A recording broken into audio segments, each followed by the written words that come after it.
नमस्कार दोस्तों, स्वागत है आपका हमारे YouTube चैनल पौराणिक मंच 108 में। अगर आप भी अपने जीवन में कुछ नया करना चाहते हो तो इस वीडियो को जरूर देखें। यह वीडियो आपकी जिंदगी बदल देगी। तो लिए वीडियो शुरू करते हैं। तू खुद से प्यार कर ले, तू बहुत आकर्षित है। ऐसा गौतम बुद्ध ने कई वर्षों पहले अपने शिष्यों से क्यों कहा था? इसके पीछे का रहस्य क्या है? तो आज के इस वीडियो में हम इसी रहस्य को एक कहानी के माध्यम से जानेंगे। तो बिना देर किए चलिए उस कहानी की शुरुआत करते हैं। ये उन दिनों की बात है जब एक सन्यासी सेब के बाग में अपना समय व्यतीत कर रहे थे। उस समय तक सन्यासी की प्रसिद्धि दूर दूर तक फैल चुकी थी। लोग अपनी चिंताओं और समस्याओं का समाधान खोजने के लिए दूर दूर से सन्यासी के पास आते थे। ऐसे ही एक दिन जब सन्यासी सेब के जंगल में लोगों को उपदेश दे रहे थे तो एक आदमी अपने 24-25 साल के बेटे के साथ सन्यासी की ओर आ रहा था। जब वे उपदेश स्थल के पास पहुंचे तो सन्यासी ने उनकी ओर देखा और इशारा किया। उसके पास बैठने के लिए जब उपदेश समाप्त हो गया और सभी लोग चले गए, तब सन्यासी ने उस व्यक्ति को अपने पास बुलाया और बैठने को कहा। चारों ओर हरियाली थी, मौसम सुहाना था, तरह तरह के पक्षियों की आवाजें गूंज रही थी। ऐसा नजारा देखकर उस व्यक्ति को अंदर से बहुत शांति महसूस हो रही थी। इसके बाद सन्यासी ने उस व्यक्ति से आने का कारण पूछा। इस पर वह व्यक्ति बोला, हे महात्मा, मैं अपने बेटे को आपसे मिलवाने के लिए 2 दिन की लंबी यात्रा कर आया हूं। ये मेरा इकलौता बेटा है और वह हर वक्त थका रहता है। ऐसा लगता है कि इसमें जान ही नहीं है। इसका स्वभाव भी काफी चिड़चिड़ा हो गया है। अगर हम इसे कुछ भी कहें तो यह हमारी छोटी छोटी बातों पर गुस्सा हो जाता है। इसकी देखने की क्षमता भी उम्र से पहले ही कमजोर हो गई है और उसके बाल भी सफेद हो रहे हैं। इतनी कम उम्र में बुढ़ा दिखने लगा। मैं समझ नहीं पा रहा हूं कि उसके साथ क्या हो रहा है। हे सन्यासी, मुझे अपने बेटे की बहुत चिंता हो रही है। मैं अपने बेटे को डॉक्टर के पास ले गया तो उन्होंने कुछ दवा दी और कहा, बेटा कम तनाव लो। वह अपने दिमाग पर बहुत अधिक तनाव लेता है, इसीलिए उसकी यह हालत है। लेकिन उन्होंने बहुत समझाने के बाद भी मुझे तनाव का मतलब समझ नहीं आया। मुझे नहीं पता कि तनाव क्या है, इसका कारण क्या है और इसे कैसे दूर किया जाए मेरे बेटे के मन की। लेकिन सबसे पहले मुझे यह समझना होगा कि तनाव क्या है, इसलिए मैं आपके पास आया हूं। सन्यासी, कृपया मेरी समस्या का समाधान करें। यह सुनकर सन्यासी ने उनके बेटे को बहुत ध्यान से देखा। उसके चेहरे को देखा, उसकी आंखों को देखा, फिर उसके हाथों की नाड़ी भी जांची। ये सब अनुष्ठान करने के बाद सन्यासी ने उस व्यक्ति से कहा कि तनाव कोई भी नहीं लेना चाहता, लेकिन फिर भी यह तनाव व्यक्ति के दिमाग को दीमक की तरह जकड़ लेता है और व्यक्ति को पता भी नहीं चलता वह तनाव में है। लेकिन अगर व्यक्ति तनाव के कारणों को अच्छे से समझ ले और तनाव के बारे में एक पैमाना बना ले जिससे उसे पता चल सके कि वह कितना तनावग्रस्त है, तो वह इस समस्या का समाधान भी ढूंढ सकता है। सबसे पहले यह समझ ले कि तनाव क्या है। जब भी कोई व्यक्ति काम कर रहा हो लेकिन उसका मन कल्पनाओं में भटक रहा होता है, इसलिए उसके शरीर और दिमाग के बीच एक दूरी बन जाती है। यह दूरी जितनी अधिक होती है, व्यक्ति उतनी ही देर तक बेहोशी की स्थिति में रहता है और शरीर और मन के बीच के इस तनाव को ही तनाव कहा जाता है। आखिर पसंदीदा खेल खेलने के बाद इंसान ऊर्जा और खुशी से क्यों भर जाता है, जबकि वह अपने शरीर को थका चुका होता है। लेकिन समझने वाली बात यह है कि खेलते समय दिमाग और शरीर पूरी तरह से एक साथ खेल में केंद्रित होते हैं, जिससे शरीर और मन के बीच दूरी नहीं रहती और तनाव नहीं आता, और मन में कोई तनाव हो तो दूर हो जाता है। लेकिन इसके विपरीत जब हम कुछ ऐसा करते हैं जो हमें पसंद नहीं है, तो हमारा शरीर वह काम तो कर रहा है, लेकिन हमारा मन कहीं दूर कल्पनाओं में भटक रहा है, जिससे शरीर और दिमाग के बीच दूरी पैदा हो जाती है और तनाव पैदा हो जाता है। इसीलिए ऐसा करना चाहिए, एक समय में केवल एक ही काम करना चाहिए और अपने शरीर और दिमाग की सारी शक्ति उसी एक काम में लगानी चाहिए, ताकि व्यक्ति के अंदर तनाव पैदा न हो। सबसे प्रमुख कारणों में से पहला है अति महत्वाकांक्षी होना। महत्वाकांक्षी होना अच्छी बात है, लेकिन क्या आपने कभी गौर किया है कि उस आदमी का एक लक्ष्य कभी पूरा नहीं होता? उसका एक लक्ष्य पूरा नहीं होता कि वह दूसरे की ओर भागने लगता है। अगर दूसरा पूरा हो जाता है तो फिर तीसरे की, और इस प्रकार वह गोल गोल घूमता रहता है अपने जीवन में अपने लक्ष्य को प्राप्त करने के लिए। इसीलिए जो व्यक्ति अधिक महत्वाकांक्षी होता है, जो बड़े लक्ष्य निर्धारित करता है, वह कभी भी वर्तमान में नहीं रह सकता। उसका दिमाग हमेशा भविष्य की योजना बनाने में व्यस्त रहता है। उसका शरीर वर्तमान में रहता है, लेकिन उसका दिमाग भविष्य में रहता है, जिससे इंसान के शरीर के बीच दूरियां पैदा हो जाती हैं और वह तनावपूर्ण जीवन जीने लगता है। सन्यासी के मुख से यह बात सुनकर लड़के ने सन्यासी से कहा कि इसका मतलब है कि हमें लक्ष्य नहीं बनाना चाहिए, क्योंकि लक्ष्य निर्धारित करना भी महत्वाकांक्षा है। इसी बहाने सन्यासी ने कहा कि जीवन में लक्ष्य रखना कोई गलत बात नहीं है, लेकिन समस्या तब उत्पन्न होती है जब हम अपना सारा ध्यान उस लक्ष्य को प्राप्त करने के परिणाम पर केंद्रित कर देते हैं। व्यक्ति को वर्तमान में जीना चाहिए, एक लक्ष्य निर्धारित करें और उस लक्ष्य को प्राप्त करने के लिए कड़ी मेहनत करते रहें। लेकिन साथ ही आपको यह भी ज्ञान होना चाहिए कि आप अभी भी वर्तमान में जी रहे हैं और वर्तमान सत्य है। सन्यासी ने आगे कहा कि ईर्ष्या तनाव का एक और बड़ा कारण है।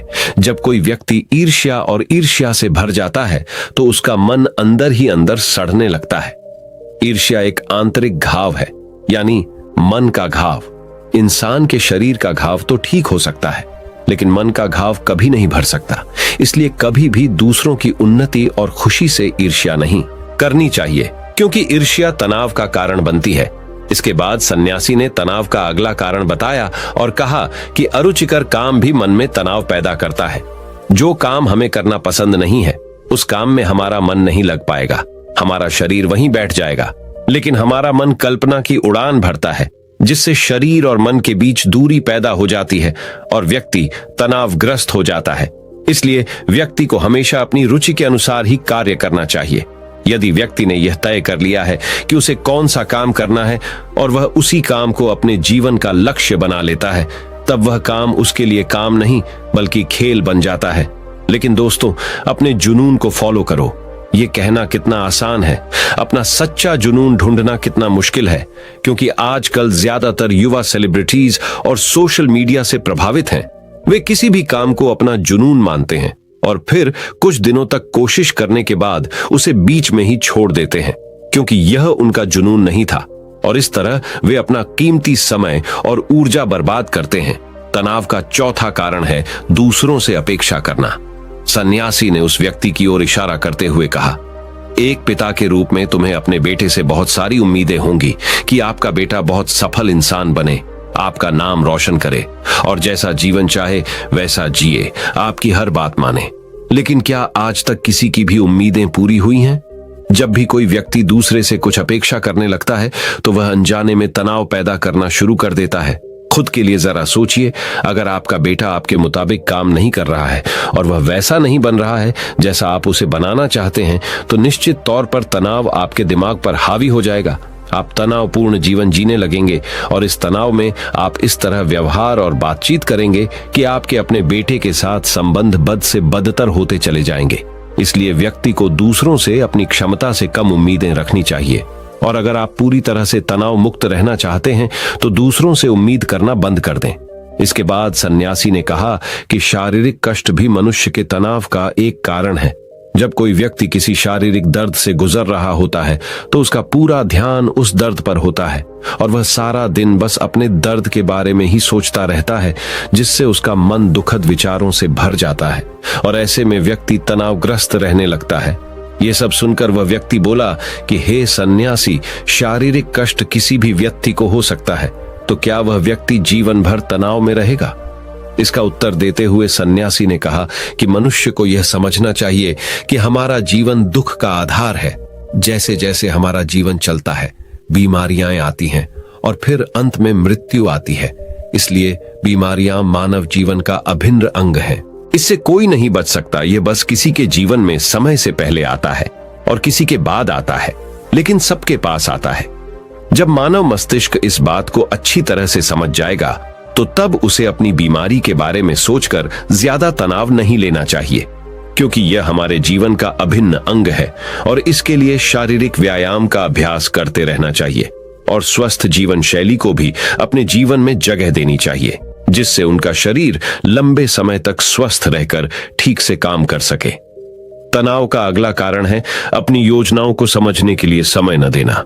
कुछ लोगों के मन में यह विचार घर कर जाता है कि वे बिना सोचे समझे उस पर काम शुरू कर देते हैं और जब उन्हें उस काम में असफलता मिलती है तो वे तनाव से भर जाते हैं।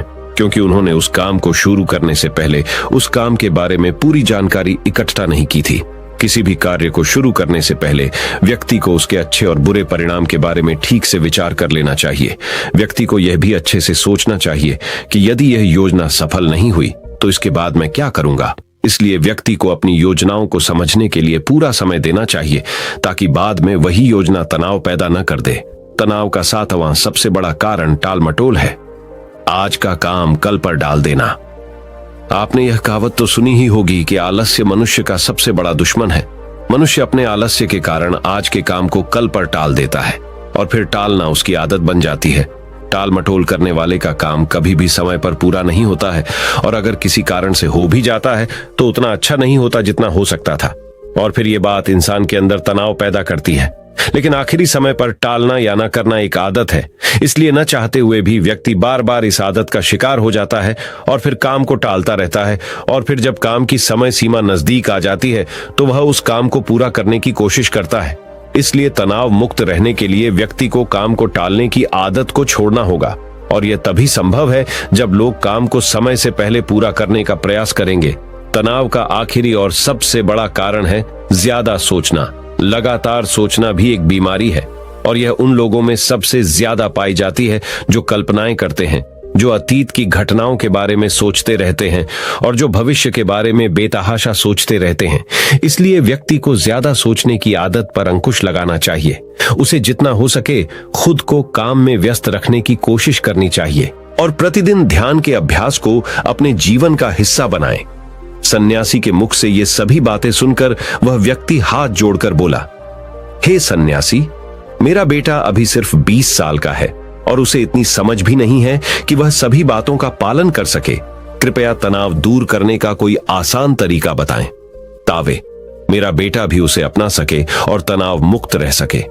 उस व्यक्ति की यह विनती सुनकर सन्यासी ने कुछ सोचते हुए उत्तर दिया, यदि आप इतनी सारी बातों का पालन नहीं कर सकते तो इसके लिए एक बहुत ही आसान तरीका है। आप एक समय में एक ही काम करने पर ध्यान केंद्रित करते हैं। आप उस समय जो कर रहे हैं बस उसी पर ध्यान केंद्रित करें, और यदि आपका मन भटकता है तो जैसे ही आपको याद आए अपना ध्यान उस काम पर लौटा दें। तनाव मुक्त रहने का यह सबसे आसान और अच्छा तरीका है। जब आप खाएं तो केवल खाएं, उसके स्वाद का आनंद लें, उसे महसूस करें। जब आप चलें तो अपना ध्यान केवल चलने पर केंद्रित करें। इससे आपका दिमाग और शरीर दोनों एक ही जगह पर केंद्रित रहेंगे। दोनों के बीच कोई दूरी नहीं रहेगी, जो तनाव का मुख्य कारण है। दोस्तों, आज की युवा पीढ़ी एक ही समय में 2 या 3 काम करने की आदी हो गई है, जैसे फोन पर बात करते हुए गाड़ी चलाना, खाना खाते समय टीवी देखना या फोन का इस्तेमाल करना। और फिर उनकी शिकायत रहती है कि मैं तनाव में रहता हूं, मेरा मन बेचैन रहता है, मैं चिड़चिड़ा हो गया हूं। जब कोई व्यक्ति एक समय में 3 काम करता है तो यह स्वाभाविक है तनाव उत्पन्न होना, क्योंकि दिमाग एक समय में एक ही काम पूरे ध्यान से कर सकता है। कभी भी एक ही समय में 2 चीजों पर पूरा ध्यान केंद्रित नहीं कर पाता। इसलिए जहां तक हो सके एक समय में एक ही काम को पूरे ध्यान से करने की कोशिश करें। दोस्तों, मुझे उम्मीद है कि आपको इस कहानी से बहुत कुछ सीखने को मिला होगा। लेकिन रुकिए, अब हम एक और कहानी से गौतम बुद्ध से जानेंगे कि कर्म क्या है और कर्म किसे कहते हैं। आगे बढ़ने के लिए हमें कौन से कर्म करने चाहिए, तो चलिए उस कहानी की शुरुआत करते हैं। कर्म क्या है और कर्म किसे कहते हैं। दोस्तों, आज का यह वीडियो आप सभी के लिए बहुत ही खास होने वाला है, क्योंकि दोस्तों आज मैं आपको गौतम बुद्ध की कहानी के जरिए बताने वाला हूं कि कर्म क्या है और कर्म किसे कहते हैं।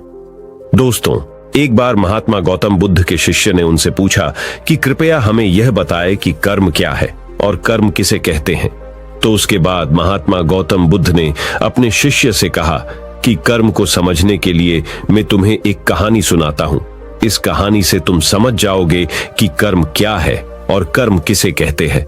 और दोस्तों, मैं आज आप सभी को वही कहानी बताने वाला हूं जो बहुत साल पहले महात्मा गौतम बुद्ध जी ने अपने शिष्य को कर्म क्या है ये समझाने के लिए सुनाई थी। दोस्तों, अगर आपको ये कहानी पसंद आई तो अपने दोस्तों के साथ इसे शेयर करना मत भूलिए। तो बिना देर किए कहानी को शुरू करते हैं। दोस्तों, बुलंद शहर का एवक राजा था जो अपने मंत्री के साथ घोड़े पर बैठकर अपने राज्य का भ्रमण कर रहा था। राज्य का भ्रमण करने के बाद राजा एक दुकान के पास रुक गया और रुकने के बाद राजा ने अपने मंत्री से कहा कि मंत्री जी, मालूम नहीं क्यों, लेकिन मुझे लगता है कि इस दुकानदार को कल के कल फांसी की सजा सुना दूं और मुझे इसे मृत्यु दंड देने की इच्छा हो रही है। उसके बाद मंत्री जी राजा से इसका कारण पूछ पाते, इससे पहले राजा उससे आगे निकल गए। मंत्री ने इसका कारण पता करने के लिए अगली सुबह अवतार बदलकर आम जनता का रूप धारण करके उस दुकानदार के पास पहुंचा। और वैसे तो दुकानदार चंदन की लकड़ियां बेचने का काम करता था। इसके बाद मंत्री जी ने दुकानदार से पूछा कि भाई, आपका काम कैसे चल रहा है? उसके बाद दुकानदार ने कहा कि भाई, बहुत ही बुरा हाल चल रहा है। लोग दुकान पर आते हैं, चंदन को सूंघते हैं और फिर उसकी प्रशंसा तो बहुत करते हैं, लेकिन खरीदता तो कोई भी नहीं। और उसने आगे बताया कि मैं सिर्फ इसी इंतजार में हूं कि कब हमारे राज्य के राजा की मृत्यु हो जाए और उनके अंतिम संस्कार के लिए मेरे दुकान से बहुत सारी चंदन की लकड़ियां खरीद लिया जाए और शायद वहां से मेरे चंदन की लकड़ियां बेचने के व्यापार में थोड़ी बढ़ोतरी हो जाए और मेरा व्यापार भी अच्छा हो जाएगा। दोस्तों, इसके बाद मंत्री को सब बात समझ में आ गई कि यही वो नेगेटिव यानी नकारात्मक विचार है जिसने राजा के मन को भी नकारात्मक बना दिया है। दोस्तों, वह मंत्री बहुत ही बुद्धिमान और होशियार था, तो इसीलिए उसने सोचा कि मैं थोड़ी बहुत इस दुकानदार से चंदन की लकड़ियां खरीद लेता हूं। और उसके बाद उस मंत्री ने उस दुकानदार से पूछा कि क्या मैं आपके दुकान से थोड़ी बहुत चंदन की लकड़ियां खरीद सकता हूं? दुकानदार ये सुनकर बहुत खुश हो गया और उसने सोचा कि चलो, इतने समय से कुछ भी नहीं बिक रहा था। और उसके बाद उस दुकानदार ने कुछ चंदन की लकड़ियों को अच्छी तरह से पैक करके उस मंत्री जी को दे दिया। दोस्तों, उसके बाद मंत्री ने अगली सुबह राजा के दरबार में पहुंच गया और उसने राजा से कहा कि राजा, वो जो दुकानदार है ना, उसने कुछ चंदन की लकड़ियां आपके लिए तोहफे के रूप में भेजी है।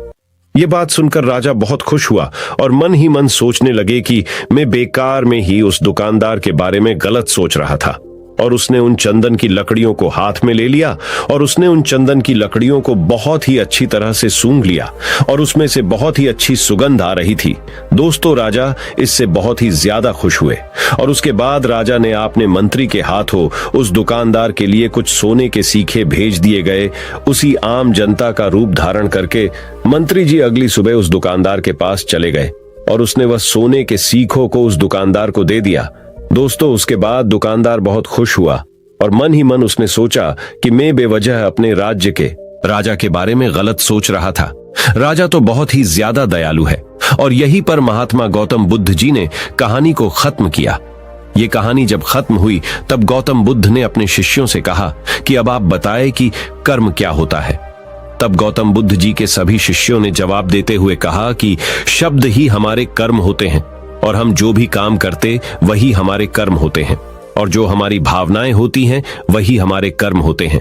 महात्मा गौतम बुद्ध जी के सभी शिष्यों के जवाब को सुनने के बाद महात्मा गौतम बुद्ध ने कहा कि आपके विचार ही आपके कर्म हैं। अगर आपने अपने खुद के विचारों पर नियंत्रण पाना सीख लिया तब आप एक महान इंसान बन जाते हैं। जब आप अच्छा सोचते हैं तब आपके साथ अच्छा ही होता है और वो होता ही रहेगा। दोस्तों, इसीलिए मैं भी कहना चाहूंगा कि अगर आप अच्छा सोचोगे तो दूसरे लोग भी अपने आप आपके बारे में अच्छा सोचने लग जाएंगे। दोस्तों, अगर आप चाहे कि यह महात्मा गौतम बुद्ध जी की बातें और लोगों तक भी पहुंचे तो कर्म क्या है और कर्म किसे कहते हैं, इस लाइफ चेंजिंग वीडियो को अपने दोस्तों के साथ जरूर शेयर कीजिए। और ये कहानी आपको पसंद आई होगी तो नीचे कमेंट बॉक्स में कमेंट करके हमें जरूर बताएं कि ये कहानी आपको कैसी लगी। और हमारे चैनल को सब्सक्राइब करना ना भूले। इस वीडियो को देखने के लिए आपका बहुत बहुत धन्यवाद। नमो बुद्धाय।